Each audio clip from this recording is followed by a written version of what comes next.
Bonjour Robert Pattinson. Bonjour. Ça va, tu parles un peu français? Un petit peu. The most obvious sentence. La fameuse phrase facile. Tu sais Robert, c'est la première fois que je vois ça, hein. Toutes ces filles, tout ce monde devant l'hôtel. Comment tu gères ça? I don't really. Ouais, je gère pas forcément en fait. Non, c'est toujours facile quand ça fait partie du boulot en fait. En fait, tu l'acceptes et tu es détaché de tout. Bah, t'es détaché, Robert. Enfin, quand même, Twilight, c'est des bouquins qui ont extrêmement cartonné. Est-ce que t'as pas peur de décevoir les fans du bouquin?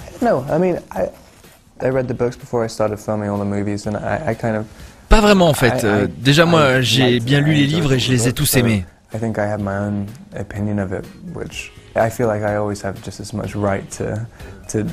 je pense que ce que j'ai ressenti au moment de la lecture m'a plutôt permis de faire l'interprétation qu'attendent les fans. Robert, t'étais déjà venu à Paris incognito avant le succès? Ouais, je suis venu quelques fois, notamment quand je vivais à Londres. La dernière fois, c'était un mois avant de faire Twilight. Et personne ne savait qui j'étais.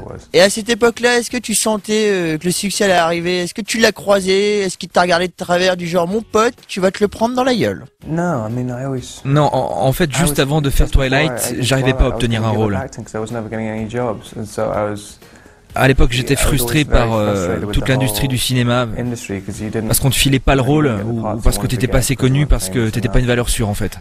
On te laissait pas ta chance en fait. Et maintenant que t'es une valeur sûre du cinéma, tu vas faire quoi? La suite? Twilight 3? Mais j'ai déjà fait. Je sais pas, c'est toujours difficile. Tu as des rôles sans passer d'audition, tu passes ta vie dans des bureaux, tu fais plein de choses, c'est cool. Par contre, après quand on te fait une offre et que tu l'acceptes, on attend aussi de toi que tu ramènes le public de Twilight et c'est pas toujours le cas au final.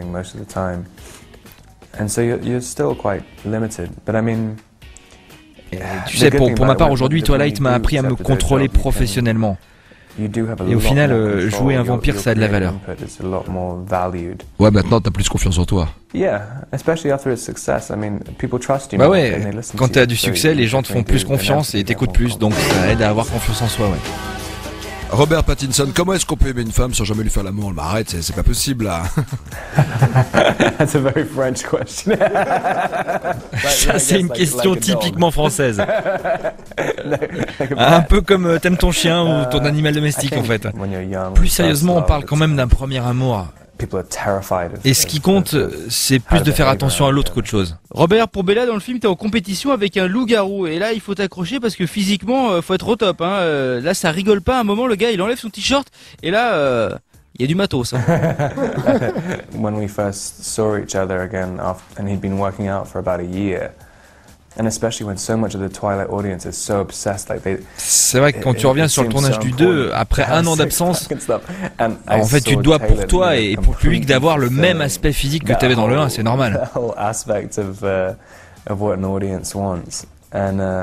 D'ailleurs, le loup-garou avait des bonnes tablettes et moi je me sentais un peu mal à l'aise par rapport à ça. Et la première fois que j'ai enlevé mon t-shirt, c'était un petit peu la panique à bord.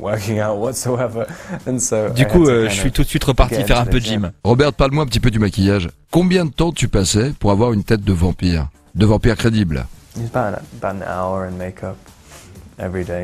Ouais, ça devait être à peu près 1 heure de maquillage par jour. Mais en même temps, c'est pas plus mal parce que les personnages ont l'air un peu plus naturels que dans le premier épisode. La beauté du maquillage rend les vampires un peu plus crédibles, plus ténébreux. Et c'est mieux finalement. Robert, dans le film, tu vas un peu jusqu'au bout. Est-ce que dans la vraie vie aussi, t'es prêt à sacrifier ton existence pour sauver la personne que t'aimes? Je sais pas en fait, je crois que ça dépend de la situation. Par exemple, je sortais avec une nana qui me mettait toujours dans des bastons à cause de ses histoires. Et même si je l'aimais cette meuf, ça me saoulait grave qu'elle me mette dans ses histoires et qu'elle me fasse faire tout ça.